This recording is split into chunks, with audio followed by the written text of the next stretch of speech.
Assalamualaikum warahmatullahi wabarakatuh, sobat semua ya. Mudah-mudahan di hari ini, sebelum saya mau membahas mengenai pakan ya, laki-laki pakan yang selalu dipertanyakan, yang saya upload di media itu laki-laki pakan. Jadi untuk hari ini mudah-mudahan sobat semua selalu sehat dan tetap semangat, khususnya buat para sobat ternak Nusantara ya, dan dilancarkan, dimudahkan segala urusan, dan dilapangkan rezekinya.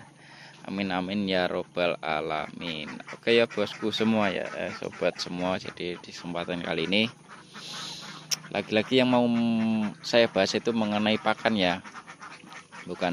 Kali ini bukan masalah pakan mahal atau murah. Jadi kali ini mengenai pakan basah atau kering dan efek atau dampaknya daripada terhadap entok itu sendiri, dan mengenai pakan tersebut. Jadi dampak efeknya itu kalau dari pakan tersebut, kalau misalkan ternak kita dari jenis pakannya itu kekurangan protein atau karbohidrat, itu biasanya pengaruh terhadap cara makan ya, dan makannya biasanya cenderung rakus seperti itu sobat semua. Kalau kekurangan protein, sepengalaman saya itu seperti itu ya.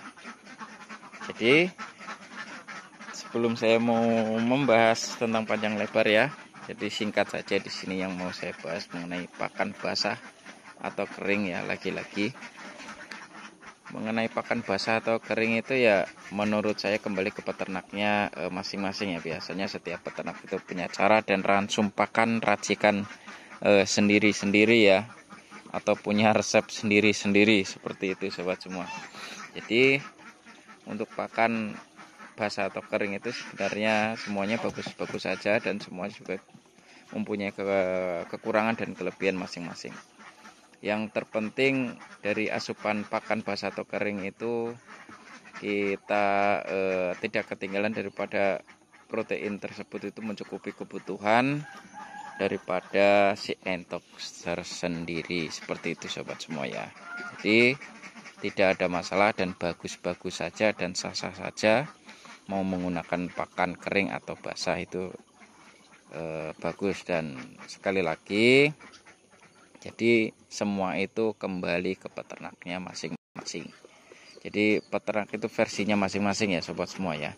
Jadi ada yang menyukai dengan menggunakan pakan kering, dan ada juga yang menyukai dengan menggunakan pakan basah, seperti itu sobat semua. Jadi sekali lagi mengenai riset atau mengenai yang saya cari itu, dan menurut pengalaman saya itu ya bagus-bagus saja dan sah-sah saja mengenai pakan kering atau basah, seperti itu. Jadi lagi-lagi dari pakan tersebut bagus tidaknya itu, yang pengaruhnya itu kekurangan protein, atau ya kekurangan protein tersebutlah yang mempengaruhi bagus tidaknya, seperti itu. Protein atau kebutuhan dari ransum pakan untuk si entok tersebut, seperti itu sobat semua. Oke buat sobat semua ya, jadi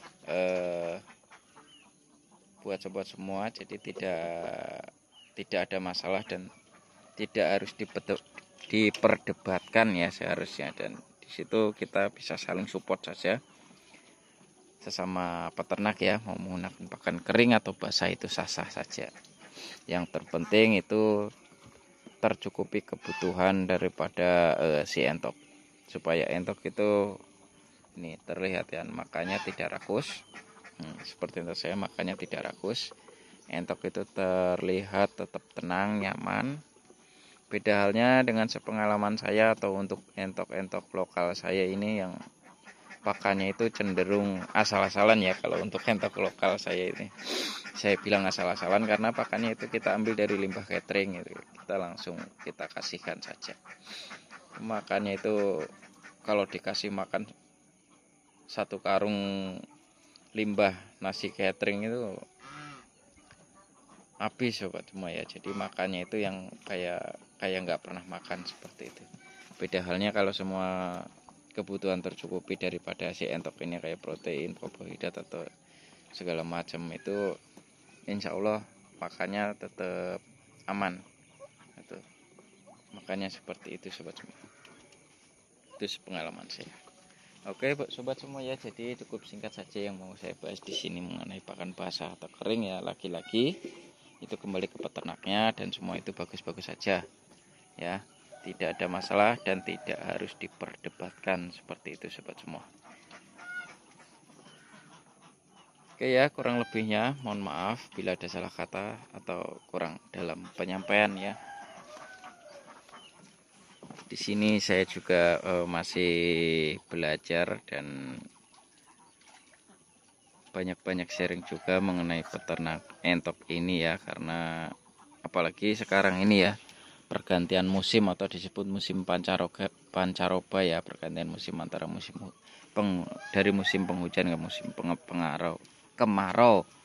Jadi biasanya sangat pengaruh sekali di setiap pergantian musim. Mudah-mudahan ternak kita semua, khususnya untuk sobat ternak semua ya, jenis unggas ini mudah-mudahan selalu diberikan kesehatan dan sehat-sehat ternaknya dan makin berkembang ya untuk semuanya ya.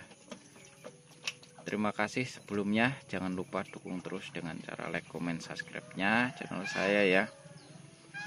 Karena dukungan sobat semua itu sangat bermanfaat buat saya untuk memotivasi saya supaya saya itu lebih bersemangat lagi untuk mengedukasi mengenai perkembangan atau masalah-masalah ternak unggas ini, untuk khususnya untuk para pemula seperti saya ini. Di sini kita bisa saling sharing-sharing atau sambil belajar juga ya. Kalau ada saran, masukan, kritikan juga bisa komen di kolom komentar. Semua itu bisa dipertanyakan dan kita juga bisa saling belajar ya sobat semua ya. Terima kasih sebelumnya, jaga sehat selalu, tetap semangat buat sobat ternak unggas jenis entok ini ya, se-Nusantara. Semoga ternaknya makin berkembang, berhasil dan sukses. Amin. Ini di depan saya entok jumbo ya. Tuh bebeknya lagi pada berjemur. Berjemur itu bagus karena banyak mengandung vitamin D. Itu bebek yang entok lokalnya ada di luar kandang. Oke, terima kasih. Assalamualaikum warahmatullahi wabarakatuh. Ayo ternak, semangat.